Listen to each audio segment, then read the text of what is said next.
कर्ण और भानुमति कहते हैं कि भानुमति का कर्ण के साथ बहुत अच्छा संबंध था। दोनों एक दूसरे के साथ एक मित्र की तरह रहा करते थे। दोनों की मित्रता बहुत प्रसिद्ध थी। कर्ण और दुर्योधन की पत्नी भानुमति एक बार शतरंज खेल रहे थे। इस खेल में कर्ण जीत रहा था। तभी भानुमति ने दुर्योधन को आता देखा और खड़े होने की कोशिश की।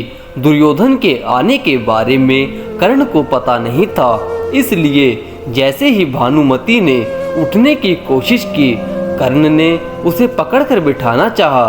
भानुमति के बदले उसके मोतियों की माला कर्ण के हाथ में आकर टूटकर बिखर गई। दुर्योधन तब तक कमरे में आ चुका था। दुर्योधन को देखकर भानुमति और कर्ण दोनों डर गए कि दुर्योधन कहीं कुछ गलत ना समझ जाए, परंतु दुर्योधन को कर्ण पर पूरा विश्वास था।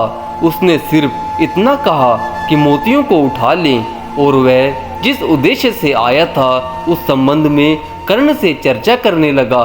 इस विश्वास के चलते कर्ण गलत समझ लिए जाने से तुरंत बच गया। हालांकि कुछ लोग इस घटना का वर्णन इस तरह करते हैं कि दोनों शतरंज खेल रहे थे, भानुमति हार रही थी तो कर्ण प्रसन्न था। इतने में दुर्योधन के आने की आहट हुई तो भानुमति सहसा ही खेल छोड़कर उठने लगी।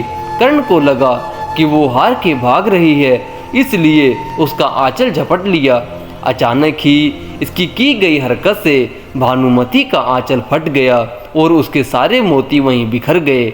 ऐसे ही समय कर्ण को भी दुर्योधन को आता हुआ दिखाई दिया। दोनों शर्म से मरे जा रहे थे और उन्हें डर सता रहा था कि अब दुर्योधन क्या समझेगा।